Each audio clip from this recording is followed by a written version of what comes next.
Welcome to Spectrum News Within the Week. I am Uyai and I can come to you live from Uyo, the capital city of Akwa Ibom State, Nigeria. Let's take a look at the major stories. President Tinubu amends Niger Delta Development Commission Board and Management Nomination List. Akwa Ibom State Governor Pastor Omoyeno releases 1 billion naira to augment federal government's palliative to the state, reads riot act to sponsors of civil unrest. Plus, French Special Forces soldier killed in anti-terror operation in Iraq. We'll bring you details of these stories and more in a moment.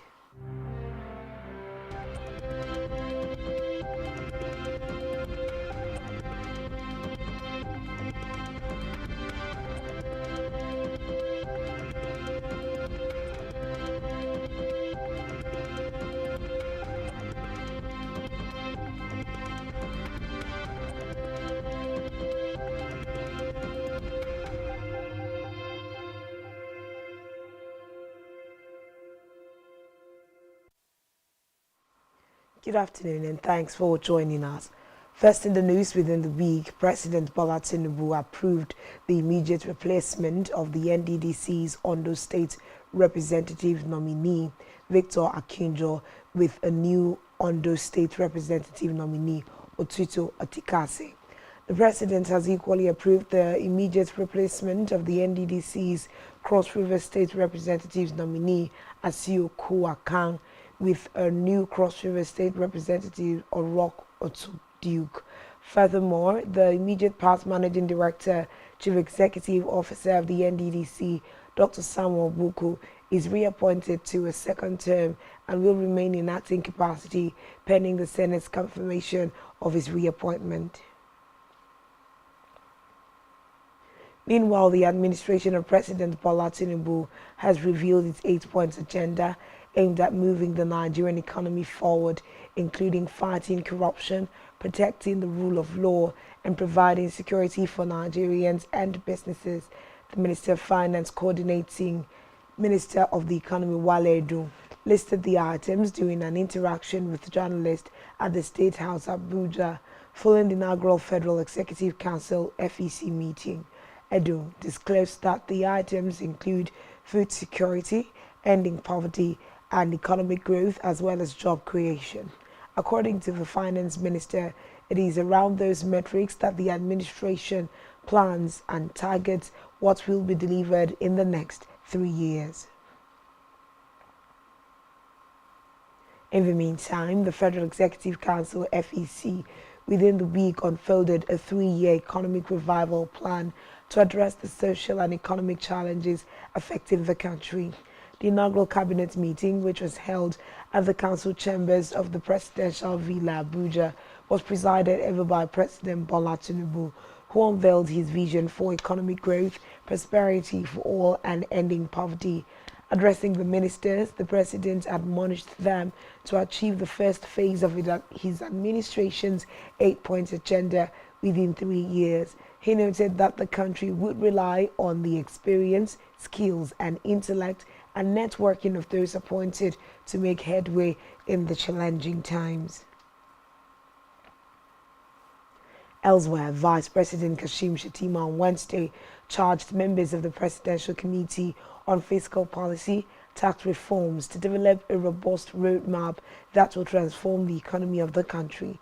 The Vice President gave the charge on Wednesday when he received in audience members of the committee led by the chairman Taiwo Ayodele at the Presidential Villa, Abuja.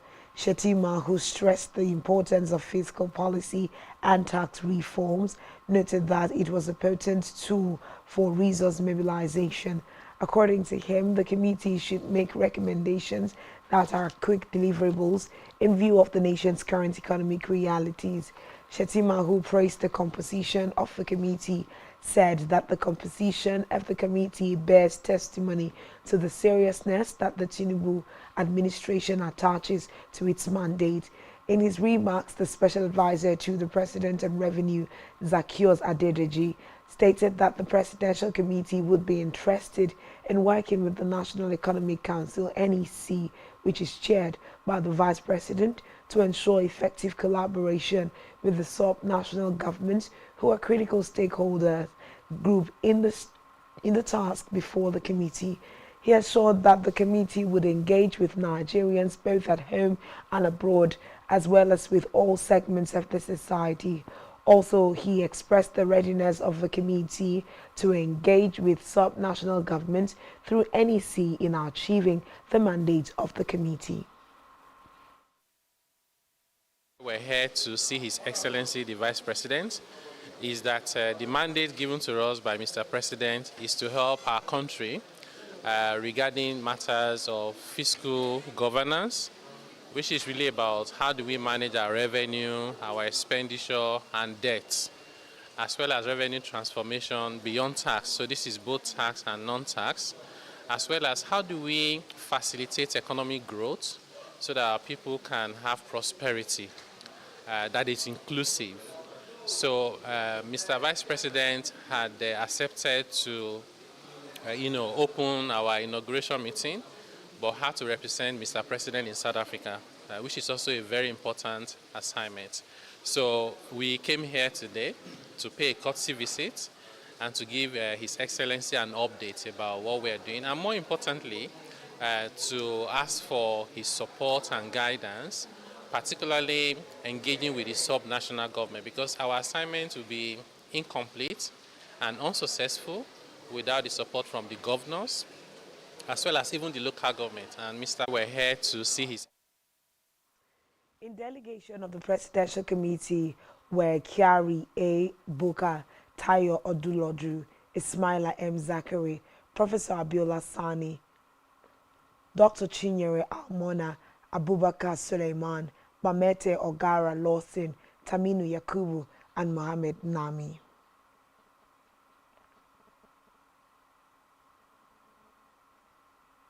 Away from that, the federal government within the week announced that the release of massive volumes of water from Lagdo Dam in Cameroon since August 14, 2023, which triggered fear of widespread flooding in 11 states in Nigeria, has been stopped by managers of the dam.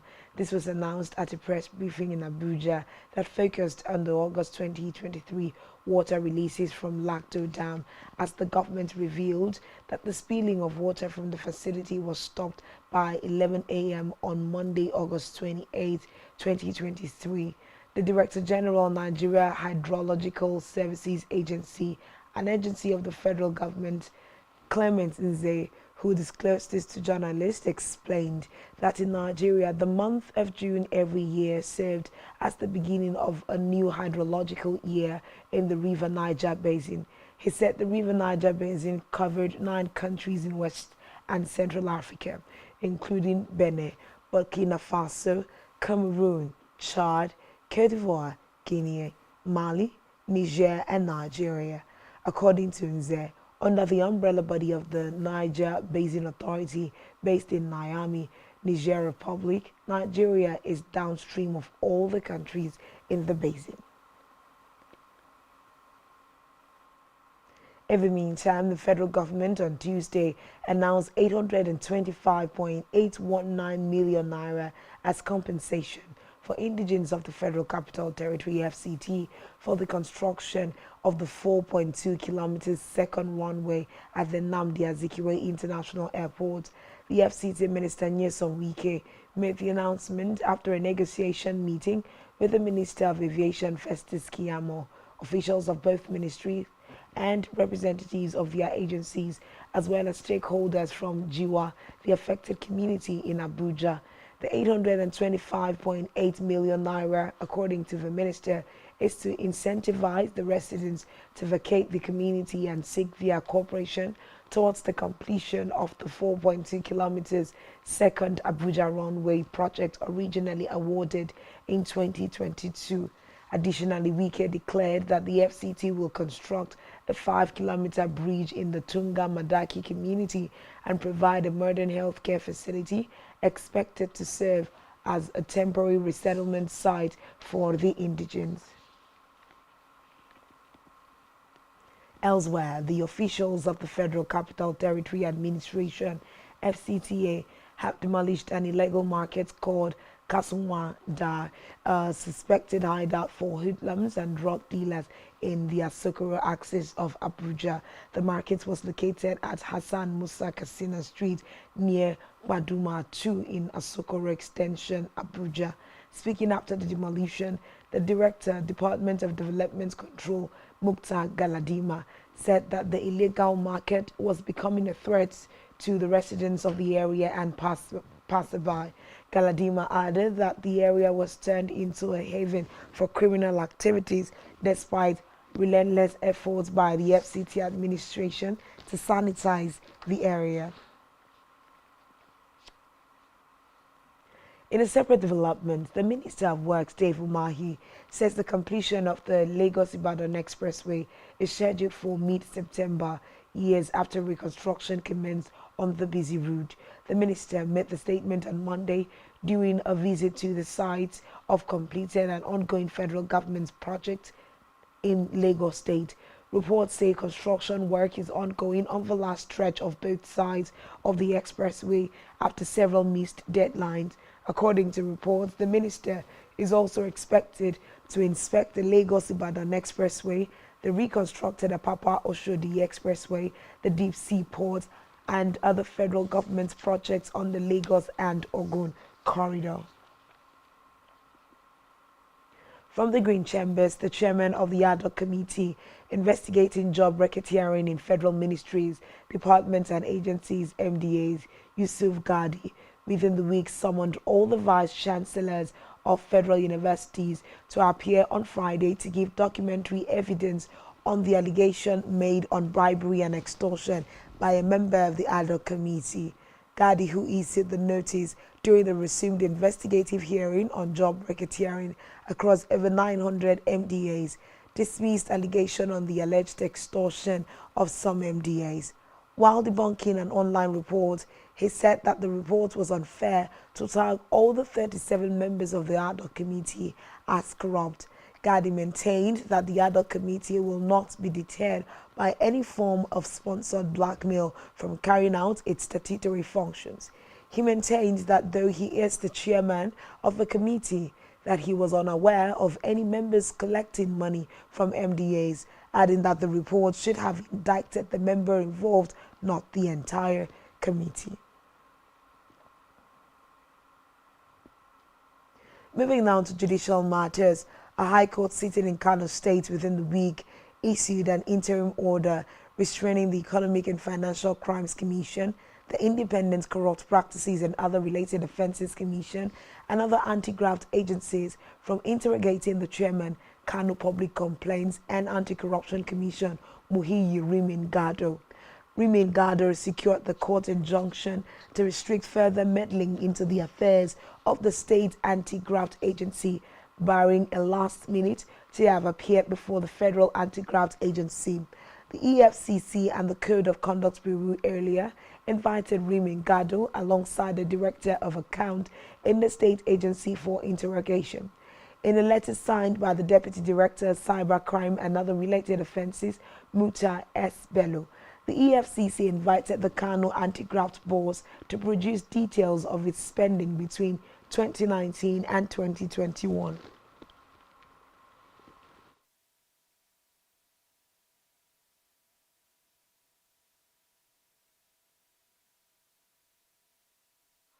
Meanwhile, the Federal High Court sitting in Lagos on Tuesday summoned the Inspector General of Police (IGP), officials of the Kwara State Police Command and Kwara State Government following the continued detention of some traditionalists in Kwara State. Justice Akintayo Aluko ordered them to appear and show cause while the traditionalists Adegbola Abdulaziz, Tani Olorun, Efusetan Abebi Anirura, and other traditional worshippers should not be unconditionally released. The judge made the order while granting a motion ex parte application filed by an activist lawyer, Olukoya Ogubeje. Others affected by the order are the registered trustees of Council of Ulama Islamic Clerics, Justice Saliu Mohammed, Executive Secretary of Council of Ulama, Sheikh Mohammed Bashir Saliu, Chief Imam of Ilorin and Chairman of Council of Ulama, Alfa Abdulsalam Baba Tonil Oguta Agidi, Kwara State Magistrates Court Ilorin, and the Nigerian Correctional Service Ilorin, Kwara State, listed as 39 respondent. In politics, the Board of Trustees (BOT) of the New Nigeria People's Party (NNPP) on Monday suspended its candidate in the February 25 presidential election, Rabiu Kwankwaso, and one other member of the over alleged anti-party active. At a media briefing in Abuja, also suspended the National Working Committee (NWC) of the party. Recall that the NWC of the party on Thursday, August 24th, announced the suspension of the founder of the party, Boniface Anyebonam, and the National Publicity Secretary, Major. The BOT also appointed new national officers headed by Agbo Major as acting national chairman and Oginu Olakbosi as acting national secretary, with 18 others. Reports say the suspensions were put to a voice vote by members of the party at its special General Assembly held at the Rockview Hotels in Apapa, Lagos. Addressing newsmen at the end of the meeting in Lagos, Secretary of the BOT, Babayo Abdullahi, accused Kwankwaso of hobnobbing with President Bola Tinubu, the People's Democratic Party (PDP) presidential candidate Atiku Abubakar, and the presidential candidates of the Labour Party (LP) Peter Obi, without the board's authorization. Abdullahi announced that Kwankwaso had been stripped of the NNPP national leader status by the board. Still in politics, the All Progressives Congress (APC) within the week named the Minister of the Federal Capital Territory FCT Nyesom Wike as a member of the party's campaign council for the Bayelsa governorship poll. Nigeria's ruling party named the former governor of Rivers State as a member of the council when it set up campaign councils for the Bayelsa, Kogi, and Imo governorship polls billed for later in the year. Wike, who has not resigned as a member of the main opposition People's Democratic Party (PDP), following a fallout with the party in the lead-up to the February presidential election, was recently sworn in as a minister by President Bola Tinubu. The APC listed Gombe Governor Inuwa Yahaya as the chairman of the party's governorship campaign council in Bayelsa, with Defense Minister Abubakar Badaru, Senate President Godswill Akpabio, and Secretary to the Government of the Federation SGF George Akume as co-chairman. Back on the home front, Akwa Ibom State Governor Pastor Moino on Tuesday announced the release of 1 billion naira, being the first tranche of state government's donation to augment the palliative package received from the federal government. He also assured that the commencement of distribution of palliatives to residents of the state begins on Monday, September the 4th, 2023. Addressing journalists at Government House, the governor also announced the approval of 2 billion naira as another tranche for payment of gratuities to retired teachers in both the state and local government service, reaffirming his commitment to the one project per local government area initiative. Governor Eno spoke of this gesture as a quick fix by the state government to ameliorate the sufferings of the people against the hardship occasioned by the fuel subsidy removal, and cautioned the youth against being used by persons to foment unrest in the state. Responding to the youth's protests in the state, Governor Eno assured that with the state government's augmentation of the 3,000 bags of rice and 2 billion naira so far received from the federal government, the over 2,270 villages in the state should be hopeful to get 50 bags of rice each. The governor warned that the state government has gathered intelligence on some persons trying to disrupt the peace in the state by inciting the youth to exhibit various forms of restiveness, including breaking into the rice warehouse. Hence, the youth should be wary of such misleadings, and leaders should be cautious of inciting utterances. Meanwhile, the Speaker of the Akwa Ibom State House of Assembly, Udemo Tong, on Thursday referred a matter of urgent public importance on electricity vandalization in Etinan and Akwa Ibom State, the need to amend the prison sentence for vandalization from 7 years to life imprisonment, and the urgent need for improved power supply in the rural areas under Order 2, Rule 4, to the House Committee on Security to ensure the Commissioner of Internal Security is aware of happenings in the state. Presenting the matter on the floor of the House, the member representing the Etinan State constituency, Urawong Ekpo Fort, lamented the enduring cases of vandalism in the state and said stiff measures will deter the perpetrators from such acts. Other members contributed on the matter, with the Deputy Speaker and member representing Itu, Kufre Basie Didem, agreeing that the penalty should be increased, but questioned the magnitude of the penalty to life imprisonment. In his submission, Speaker of the Akwa Ibom State House of Assembly referred the matter the Chairman Committee on Security.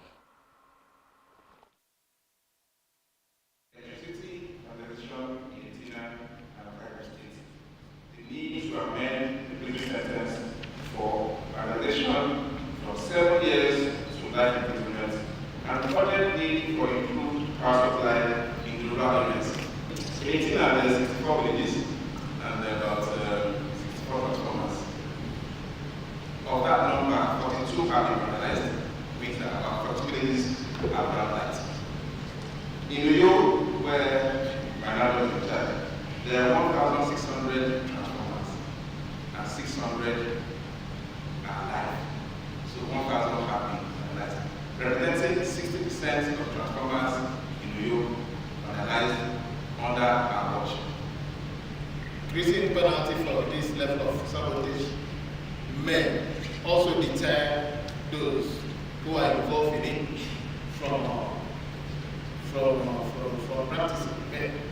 We also know that the penalty for kidnapping is death penalty, yet people are still doing it. I think we as a community should realize that every utility in our community belongs to us, belongs to the government. So, Mr. Speaker, I want to say, let us go back and work on that motion. Because if you go back to the prayers, you discover that everything needed for this problem to be solved will catch up in that mission. This Chairman, House Committee on Security, called the Commissioner for Internal Security, have a time with him,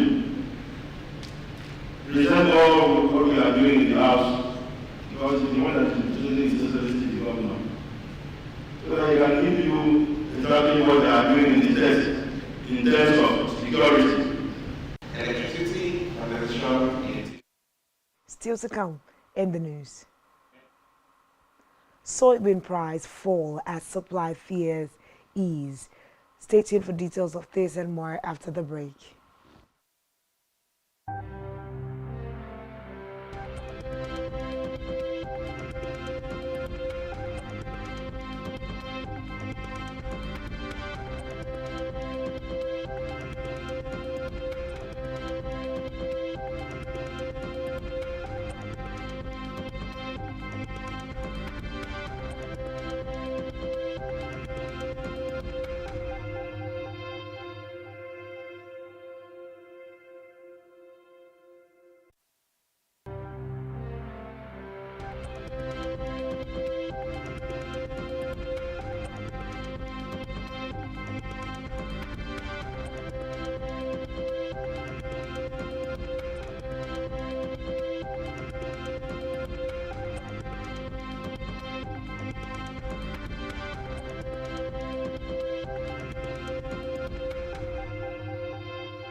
Business exists only to meet the needs of the people, but there's an extra advantage if your product and services are pitched on a platform that gives you the added advantage over your competitors. For your desired return on investment and so much more, advertise on Spectrum Television, on StarTime's DTH Channel 421 and on free-to-air with a frequency of 12733. Spectrum Television, broadening your horizon.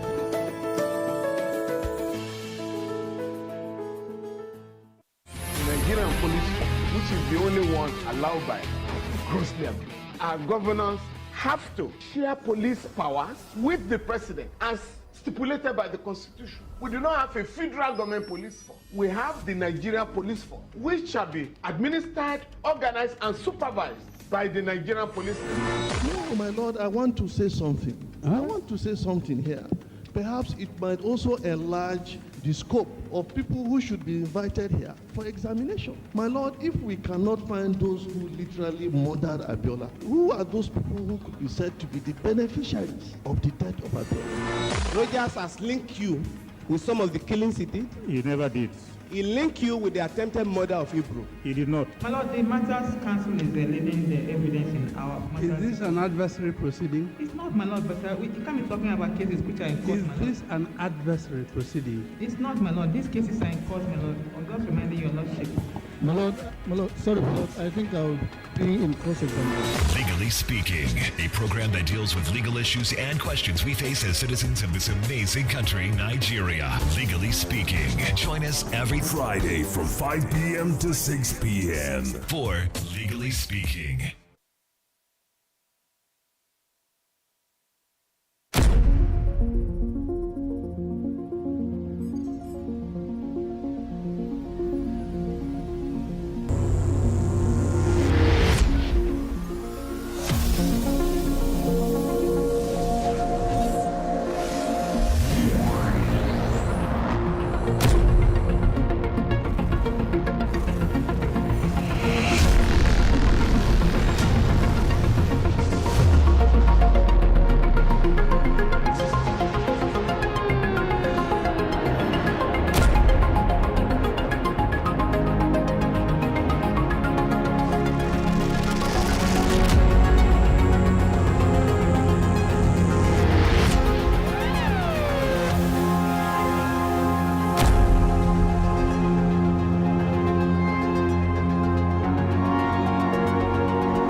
Thanks for staying tuned, and now to the rest of the.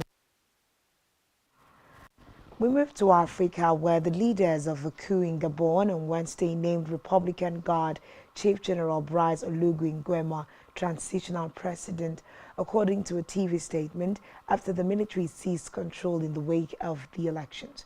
According to the press release read out on Gabon 24, General Oligui Nguema Brice was unanimously appointed chairman of the Committee for the Transition and Restoration of Institutions. Chairman of the transition declared an officer in the presence of dozens of senior officers.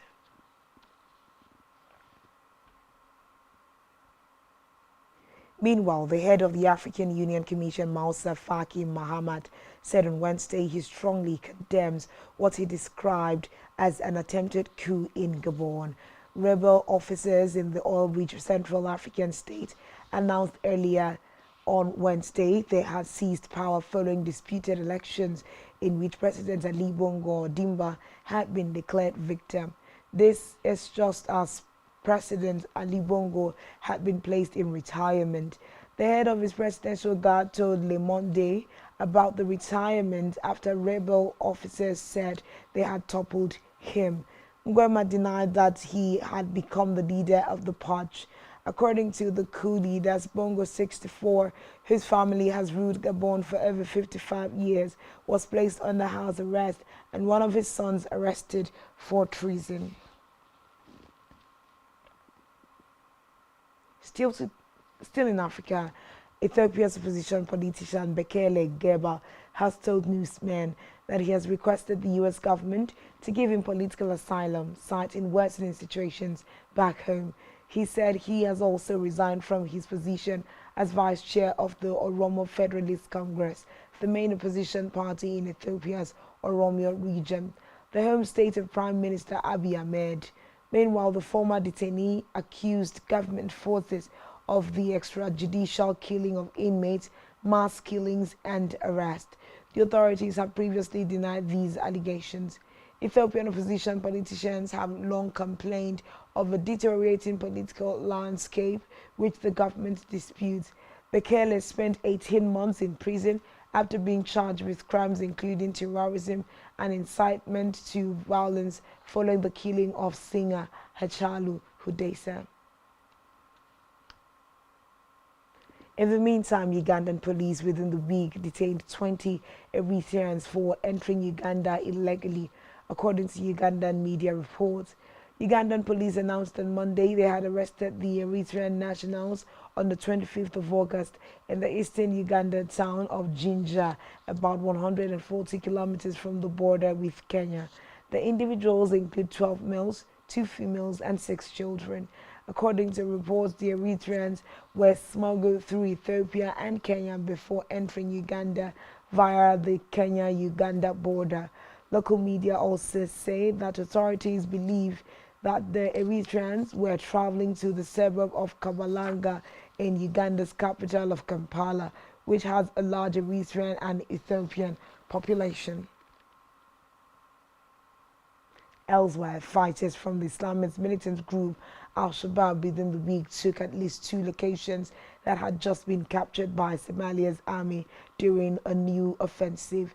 There are reports of both sides suffering significant losses during a fierce battle for control of Kwaswen. Sources at a military hospital said at least 50 wounded soldiers were brought in for treatment. President Hassan Sheikh Mohamud has pledged to defeat Al-Shabaab within months.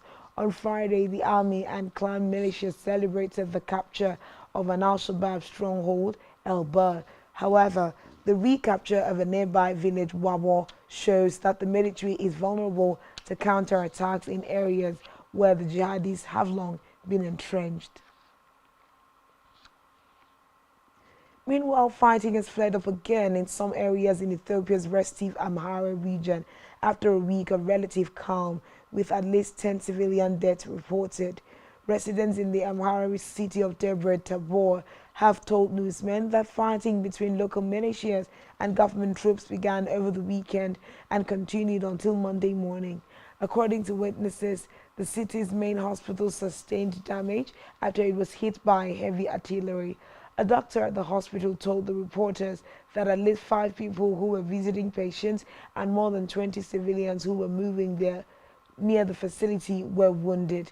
Fighting has also been reported in or around Debre Marcos and Finoti Selam towns, as well as other small towns and villages in the region.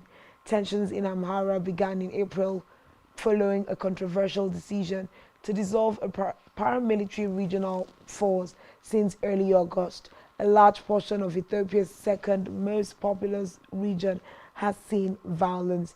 Last week, Amhara's regional council appointed a new president after Yukal Kafele, who led the region for nearly 2 years, resigned. Close to 60,000 Kenyans who have applied for passports since March have been left in limbo after printing equipment broke down, and the government has now announced that it will borrow machines from private sectors to clear the backlog. According to Kenya's Cabinet Secretary for Interior and National Administration, Kithure Kindiki, the problem is not just that Kenya's current passport printing machines are outdated, but there are also corrupt agents who extort bribes from applicants. He told Parliament last week that he would carry out a cleanup of Kenya's immigration agency, and it was announced that the daily passport printing rate would rise to 5,000.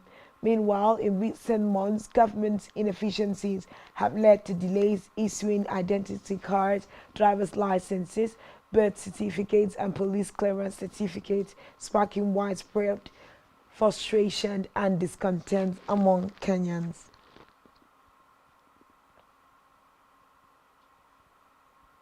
Elsewhere, the United Nations and a host of humanitarian agencies within the week called on the West African Regional Bloc ECOWAS to grant exceptions to sanctions imposed on Niger in the wake of the coup, as they are threatening the health of some of the people.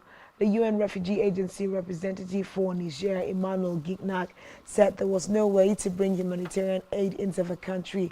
He painted a picture of a possible worsening situation where, with electricity supplies cut by Nigeria, people are relying increasingly on generators, but that the supply of fuel could be under threat.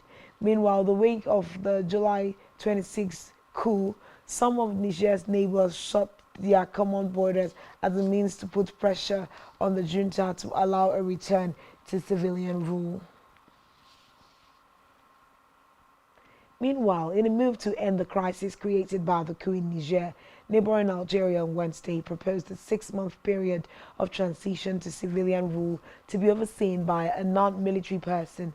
According to Algerian Foreign Minister Ahmed Attaf, most countries that he had spoken to were against the use of force as a means to end the coup. Recall that the regional bloc ECOWAS had condemned the coup, imposed sanctions on Niger, and said that military action to restore democratic rule was an option. It is not clear if Algeria's plan was developed in conjunction with Niger's junta, but the military leadership had previously talked about a 3-year transition, something that ECOWAS rejected. On the foreign scene, President Emmanuel Macron's office on Tuesday said a member of an elite French commando unit was killed in Iraq while supporting an Iraqi unit in an anti-terrorist operation. The LC Presidential Palace said in a statement that Sergeant Nicolas Mercier, an Air Force paratrooper, fell in combat while carrying out his mission. Meanwhile, Macron expressed his condolences to Mercier's loved ones and colleagues in a message posted on the platform X. Still on the foreign scene, the funeral of Russian mercenary chief Yevgeny Prigozhin, who was killed in a plane crash last week, was held privately at a cemetery on the outskirts of his hometown in St. Petersburg. Secrecy had surrounded the funeral arrangement of Prigozhin, who was killed in a plane crash on August 23rd, 2 months to the day since staging a mutiny and the biggest challenge to President Vladimir Putin's rule since he rose to power in 1999. Meanwhile, the Kremlin had said earlier that Putin would not attend the funeral. Meanwhile, Ukrainian military within the week said its forces have made further progress